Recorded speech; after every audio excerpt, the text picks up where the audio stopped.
இயேசுவில் அன்புக்குரியவர்களே, நம்பிக்கையை மட்டும் இழக்கக்கூடாது.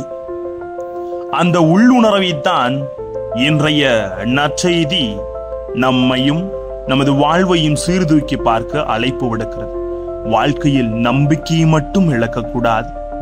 இதுதான் ஒரு தாரக மந்திரமாக ஒரு மனிதன் நமது வாழ்விலே கொண்டிருக்க வேண்டும். ஏனென்றால் நற்செய்தியில் கடலின் பெருங்கொந்தலைப்பால் சீடர்கள் அச்சமடைகிறார்கள், அலைக்கழிக்கப்படுகிறார்கள். அதிசயம் பாருங்கள், அதே கடலில் இருக்கும் இயேசு அயர்ந்து உறங்குகிறார். காரணம், அவர் இருக்கிறார் என்ற நம்பிக்கையை அவர்கள் உணர்ந்து கொள்ள வேண்டும் என்ற ஒரு முழு முதலை அவர்களுக்கு சொல்லித் தருகிறார். நாமும் நம்பிக்கை இழக்காமல் இருக்கிறோமா என்று சற்று நம்மை சீர்தூக்கி பார்க்கலாம் வாங்க. Praise the Lord. இயேசுவுக்கே புகழ், இயேசுவுக்கே நன்றி.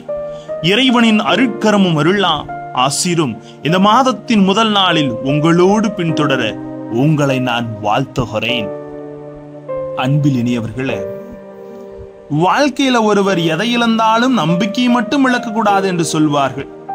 ஒரு சிலர் தங்கள் வாழ்க்கை பயணத்தை குறித்து இவ்வாறு சொல்வதை நானே கேள்விப்பட்டிருக்கேன். சில அறிஞர்கள், வல்லுநர்கள், எழுத்தாளர்களும் தங்கள் வாழ்க்கையை பற்றி எழுதிய வரலாற்று புத்தகத்தில் நான் படித்ததுண்டு. அது என்னவென்றால், நான் இந்த ஊருக்கு வரும்போது எனக்கு ஒரு 15-16 வயசு இருந்திருக்கும். சொந்தக்காரர்கள் இல்லை, தெரிஞ்சவங்கன்னு யாருமே இல்லை, கையில காசு கூட இல்லை, வேலை இல்லை, மாத்திக்க துணி இல்லை, எதுவுமே இல்லை.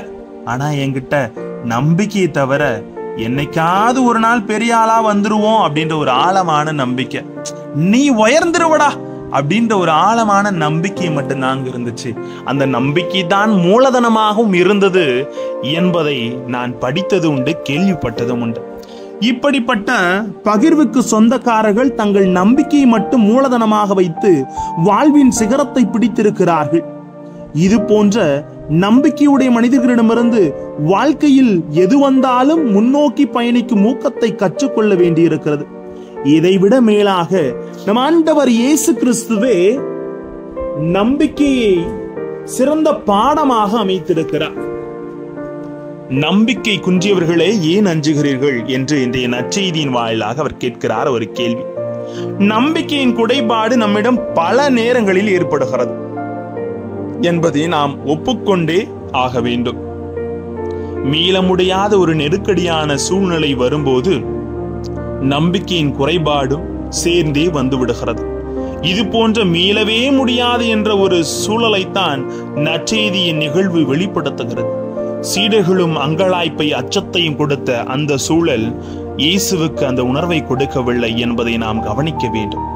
அனைத்தும் தன் ஆளுகைக்குள், கட்டுப்பாட்டுக்குள் இருக்கிறது என்ற நம்பிக்கையை அந்த காற்றின் சீற்றத்திலும் இயேசுவை அமைதியாய் உறங்க செய்தது.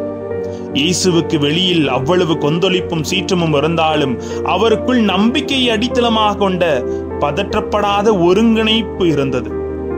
என்ன நடந்தாலும் எதற்கும் கவலைப்படாத மனநிலையை இது இயேசுவுக்கு தந்தது. பல நெருக்கடி சூழ்நிலைகளை இயேசு எப்படி கையாண்டார் என்பதை நற்செய்தியில் பல இடங்களில் வாசிக்கின்றோம், பார்க்கிறோம்.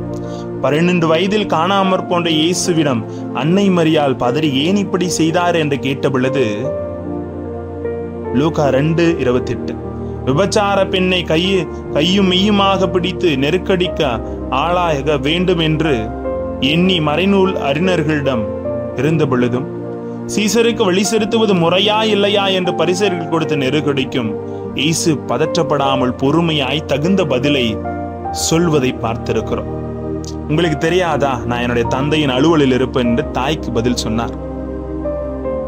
உங்கள முதல்ல எவன் தப்பு செய்யல, அவங்க கல்லடிங்கடா அப்படின்னு அதிகாரப்பூர்வமாக அங்கு அவர் முன்வைத்த அந்த வார்த்தை மாற்றத்தை கொண்டு வந்தது. யார் யாருக்கு எது எது கொடுக்கணுமோ அதை கொடுக்கிறது தான் தகுதி என்ற அவருடைய பதில் அவர்களை சிந்திக்க வைத்திருக்கும். இப்படி பதற்றத்தை உண்டாக்குற வெளிப்புற நிகழ்வுகள் இயேசுவின் உள்ளார்ந்த நம்பிக்கையை பாதிக்கவில்லை. அதுபோல நம்முடைய ஆளுமையை நம்பிக்கையால் நிறைந்திருக்க நம் மனதை திடப்படுத்த முயலத்தான் வார்த்தை என்று சொல்லித் தருகிறது. சிந்திப்போம், நம்பிக்கையை மட்டும் விடாது ஒரு வாழ்வை வாழ்வோம். இயேசு புதுமை செய்த பொழுது கூட நம்பிக்கையை மட்டும் விடாதீர் என்று சொல்லியிருப்பார். அப்ப நம்பிக்கையை மட்டும் இழக்கக்கூடாது என்று உள்ளுணர்வோடு உங்கள் வாழ்க்கை போராட்டத்தில் எது வந்தாலும் அவர் துணை இருக்கிறது என்று கடந்து செல்லுங்கள். அவர் பார்த்துக் கொள்ளுவார். ஜெபிப்போமா?